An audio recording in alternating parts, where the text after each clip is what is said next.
అందరికీ నమస్కారాలు. నిన్న ఆంధ్రప్రదేశ్ పారిశ్రామిక చరిత్రలో ఒక కొత్త చరిత్ర లిఖించబడింది. ప్రపంచ స్థాయి అగ్రశ్రేణి సంస్థ అయినటువంటి ఏఎంఎన్ఎస్ ఆర్ఎస్ఎల్ఆర్ మెటల్ స్టీల్ ప్లాంటుకు నిన్న అనకాపల్లి జిల్లా రాజయ్యపేటలో గౌరవ ముఖ్యమంత్రి వర్యులు శ్రీ నారా చంద్రబాబు నాయుడు గారు, అదేవిధంగా గౌరవ కేంద్ర మంత్రులు శ్రీ కుమారస్వామి గారు, శ్రీనివాస్ వర్మ గారు, అదేవిధంగా మన ఉప ముఖ్యమంత్రి శ్రీ పవన్ కళ్యాణ్ గారు, రాష్ట్ర యువ నాయకులు మంత్రివర్యులు శ్రీ నారా లోకేష్ గారు, అదేవిధంగా రాష్ట్ర మంత్రులు ప్రజాప్రతినిధుల సమక్షంలో ఏఎంఎన్ఎస్ సంస్థ యాజమాన్యం కలిసి శంకుస్థాపన కార్యక్రమాన్ని నిర్వహించడం జరిగింది. ఈ కార్యక్రమం రాష్ట్ర పరిశ్రమల చరిత్రలో ఒక పెద్ద గేమ్ చేంజర్గా మిగులుతుంది. ఒకసారి మనం ఈ పరిశ్రమ గురించి పరిశీలించినప్పుడు ఈ ఆర్ఎస్ఎల్ఆర్ మెటల్ స్టీల్ ప్లాంట్ అనేది ఏఎంఎన్ఎస్ సంస్థగా ప్రపంచంలో ఒక అగ్రశ్రేణి సంస్థగా ఉంది. ఈ సంస్థ రాష్ట్రంలో 1.50 లక్షల కోట్ల పెట్టుబడితో ఈ స్టీల్ ప్లాంట్ని ఏర్పాటు చేయబోతున్నది. 5,455 ఎకరాల్లో 2 దశలలో ఈ ప్లాంట్ని ఏర్పాటు చేయబోతున్నారు. మొదటి దశలో 2,600 ఎకరాల్లో ఏర్పాటు అవుతుంది. ఇందుకోను 80,000 కోట్ల రూపాయలు పెట్టుబడిగా పెట్టనున్నారు. మొదటి దశ ఉత్పత్తిగా 7.3 మిలియన్ మెట్రిక్ టన్ను ఉత్పత్తి కాబోతుంది. అదే రెండవ దశలో 10.5 మిలియన్ మెట్రిక్ టన్నులు ఉత్పత్తి అవుతుంది. మొత్తంలో ఏడాదికి 17.8 మిలియన్ మెట్రిక్ టన్నుల స్టీళ్లు మన రాష్ట్రంలో ఈ యొక్క పరిశ్రమ ద్వారా ఉత్పత్తి కాబోతుంది. 2029 సంవత్సరాలకి మొదటి ఉత్పత్తి మనకు బయటకు రాబోతుంది. ఈ విధంగా చూసినప్పుడు ఇది ఉత్తరాంధ్ర, ఉభయ గోదావరి జిల్లాలకు ముఖ చిత్రాన్ని మార్చబోతుంది. దేశంలోనే అతిపెద్ద సమీకృత ఉక్కు కర్మాగారంగా ఇది రూపాంతరం చెందుతుంది.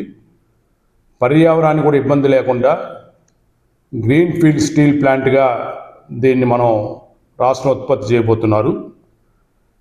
ఈ యొక్క పరిశ్రమ ఏపీకి రావడం చూస్తుంటే ఆంధ్రప్రదేశ్ రాష్ట్రం పైన ప్రపంచ స్థాయిలో ఉన్నటువంటి పెట్టుబడిదారులకు,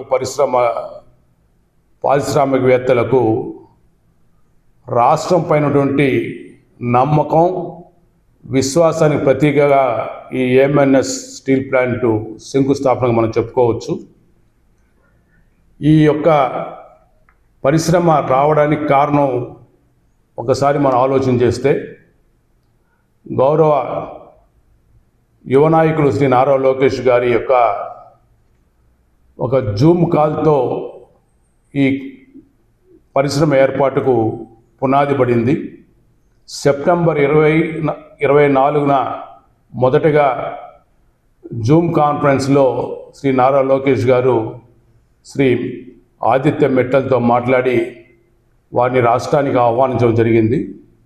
ఆ తర్వాత మన రాష్ట్ర ప్రభుత్వం చేపట్టినటువంటి స్పీడ్ డూయింగ్ ఆఫ్ బిజినెస్ విధానం ద్వారా త్వరితగా అనుమతులన్నీ కూడా ఇచ్చే కార్యక్రమాన్ని శ్రీకారం చుట్టారు. 11 నెలల కాలంలో ఈ పరిశ్రమ ఏర్పాటుకు అవసరమైన అన్ని అనుమతులు కూడా కేంద్ర సహకారంతో ఆ యొక్క సంస్థకు ఇప్పించడం జరిగింది. 20 నెలల్లో మరి 5,465 ఎకరాల భూమిని సేకరించి పరిశ్రమకి ఇవ్వడంతో వారు కూడా చాలా ఉత్సాహంగా ముందుకు వచ్చి అనుకున్న స్థాయి కంటే ముందుగానే ఈ యొక్క స్టీల్ ప్లాంట్కు శంకుస్థాపన కార్యక్రమాన్ని నిన్న నిర్వహించడం జరిగింది. ఈ యొక్క కార్యక్రమం అంతా కూడా గౌరవ ప్రధానమంత్రి గారు అదేవిధంగా కేంద్ర ప్రభుత్వ సహకారంతోనే సాకారమైంది. చంద్రబాబు నాయుడు గారి విజన్, నారా లోకేష్ గారి మిషన్, ఈ రెండు కలయికతో ఈరోజు రాష్ట్రానికి పెట్టుబడులు శరవేగంతో వస్తున్నాయి. ఈరోజు రాష్ట్ర ప్రభుత్వం చేపడుతున్నటువంటి స్పీడ్ డూయింగ్ ఆఫ్ బిజినెస్ విధానం వలన నారా లోకేష్ గారి నిరంతర పర్యవేక్షణ అదేవిధంగా సంప్రదింపులు, చంద్రబాబు నాయుడు గారికి ఉన్నటువంటి బ్రాండ్ ఇమేజ్, ఆయన విజన్ వల్ల ఈరోజు రాష్ట్రానికి పెట్టుబడులు అత్యంత వేగంగా వస్తున్నాయి. ఈరోజు దేశంలోనే పెట్టుబడిదారులకు అదేవిధంగా పారిశ్రామిక సంస్థలకు బెస్ట్ డెస్టినేషన్గా ఆంధ్రప్రదేశ్ గుర్తింపబడింది. అంటే పెట్టుబడులకు మంచి గమ్యస్థానంగా ఆంధ్రప్రదేశ్ ఈరోజు రుజువు చేసుకుంటుంది. దీనికి గౌరవ ముఖ్యమంత్రి వర్యులకు అదేవిధంగా నారా లోకేష్ గారికి, ఉప ముఖ్యమంత్రి గారికి, గౌరవ ప్రధానమంత్రి మోడీ గారికి, కేంద్ర మంత్రులకు అందరూ కూడా హృదయపూర్వకమైనటువంటి కృతజ్ఞతలు, అభినందనలు తెలియజేసుకుంటున్నాం. ఈ యొక్క పరిశ్రమ ద్వారా సుమారు 20 లక్షల మందికి మనం ఉద్యోగ అవసరాలు కల్పిస్తామని చెప్పి కూడా ఎన్నికల ముందు నారా లోకేష్ గారు అదేవిధంగా గౌరవ ముఖ్యమంత్రి గారు మాట ఇచ్చారు. ఆ మాట ప్రకారం చూసుకున్నప్పుడు ఇప్పటికే 20 నెలల కాలంలో 20.35 లక్షల కోట్ల పెట్టుబడులు ఈ రాష్ట్రానికి వచ్చాయి. మరి రాబోయే 3 నెలల కాలంలో, 3 సంవత్సరాల కాలంలో ఖచ్చితంగా 20 లక్షల ఉద్యోగాల కల్పన సాధించి తీరుతామని ఈ సందర్భంగా తెలియజేసుకుంటూ 20 లక్షల ఉద్యోగ కల్పనే లోకేష్ గారి యొక్క ధ్యేయం, లక్ష్యం. అందుకోసమైన ఐటీ రంగం ద్వారా, పారిశ్రామిక రంగం ద్వారా నిరంతరం కష్టపడుతూ పెట్టుబడిదారులతో, పారిశ్రామికవేత్తలతో సంప్రదింపులు చేస్తూ వారికి కావాల్సినటువంటి భరోసాను ఇస్తూ అన్ని అనుమతులు కూడా సకాలంలో ఇప్పిస్తుండడం వల్ల ఈరోజు మనకు ఇంత పెద్ద స్థాయిలో పెట్టుబడులు రావడం జరుగుతూ ఉంది. 1.5 లక్ష కోట్ల పెట్టుబడితో ఒక సంస్థ రావడం అనేది సాధారణ విషయం కాదు. ఈ ఒక్క పరిశ్రమ ద్వారా సుమారు 1 లక్ష మందికి పైగా ఉద్యోగ ఉపాధి అవకాశాలు రాబోతున్నాయి. సో ఇవన్నీ చూసినప్పుడు కూటమి ప్రభుత్వం 5 సంవత్సరాల పరిపాలనలో రాష్ట్రంలో 20 లక్షల మంది యువతకు ఉద్యోగాలు, ఉపాధి అవకాశాలు కల్పించడం అనేది ఖాయంగా ఉందని కూడా ఈ సందర్భంగా తెలియజేసుకుంటూ, మరి ఈ పరిశ్రమకు భూమునిచ్చిన రైతులకందరూ కూడా ప్రత్యేకంగా కృతజ్ఞతలు తెలియజేసుకుంటున్నాం. వారి త్యాగాల ఫలితమే ఈరోజు ఈ మెత్తల్ స్టీల్ ప్లాంట్ మన రాష్ట్రానికి రావడం జరిగింది. వారి సేవలను ఎప్పుడు కూడా మనం గుర్తించుకోవాల్సిన అవసరం ఎంతైనా ఉంది.